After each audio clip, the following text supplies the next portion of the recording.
Iya, iya. Assalamualaikum warahmatullahi wabarakatuh. Ya, nggak apa-apa.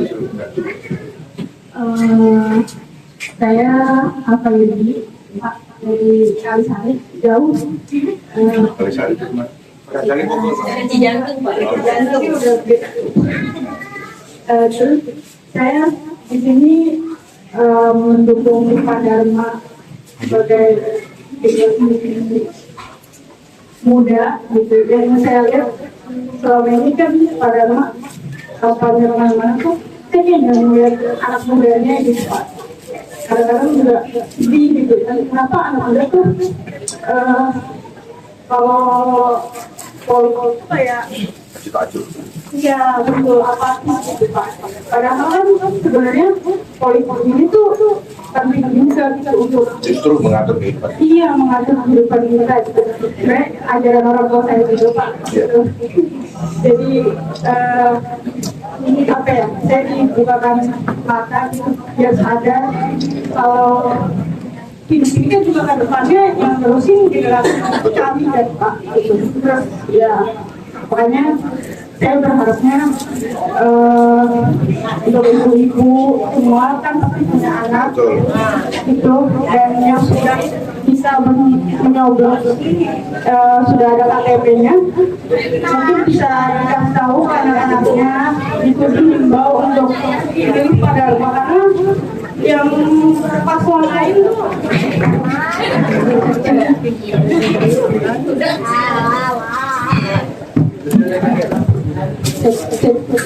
ya karena kalau paslon yang lain yang nomor 1 dan 3 itu kan dari partai.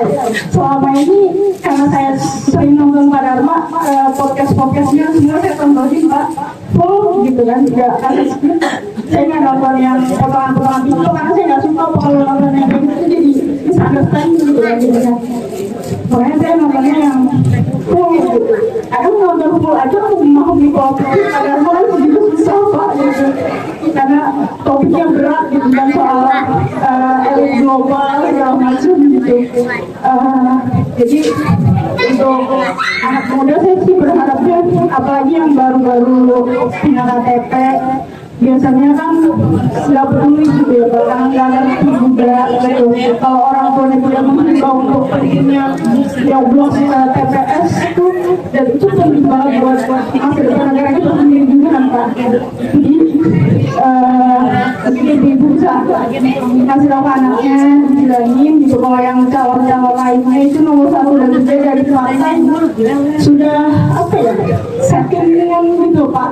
Jadi selama ini kan yang udah juga kita ujung-ujungnya dikecewain lagi gitu. Makin berat, makin periode makin berat aja masalahnya. Betul, ya makanya di sini Pak Dharma sudah menjalankan diri membantu mencoba untuk menjadi kendaraan rakyat gitu kan. Jadi saya sangat berharap Bapak menang pilkada ini gitu kan. Karena ya biar nggak pandemi lagi gitu kan apalagi Jakarta juga jadi susah kalau pandemi itu ya karena saya juga kan kuliahnya di Semarang ya Pak, jadi harus mobilitasnya gitu kan.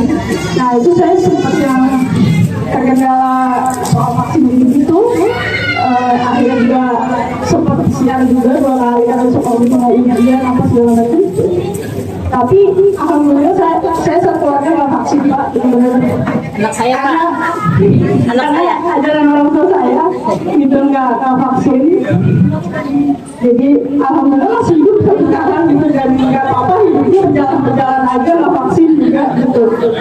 Jadi ya mungkin bisa kalau belum kenal sama Pak Dharma bisa dicari tahu dulu gitu, nonton dulu, dengarkan dulu beliau ngomong apa gitu kan dipahami.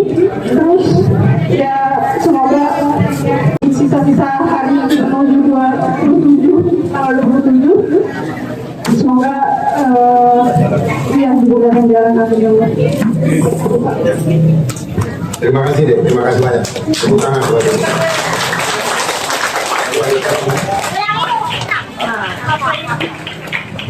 pertanyaan dari Ari Asma adalah pertanyaan yang kritis, artinya Adik-Alfa sudah mulai paham apa yang sedang terjadi.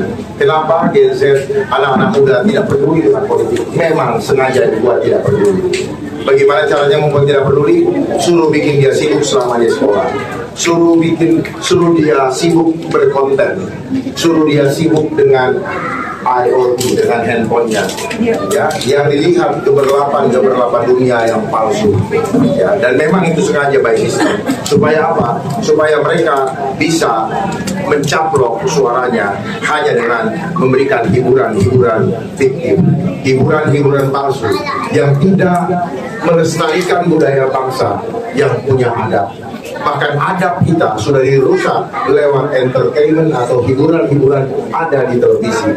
Itulah kenapa adanya KPI. KPI saya berharap tadinya untuk mengurusi supaya apa? Yang ada tayangan-tayangan itu adalah tayangan-tayangan yang mendidik dan tidak menghilangkan jati diri bangsa. Tetapi kenapa sampai anak-anak muda menjadi lupa dan tidak peduli lagi? Itu bagian daripada skenario. Itu bagian daripada rencana jangka panjang yang diciptakan oleh mereka. Makanya kenapa ada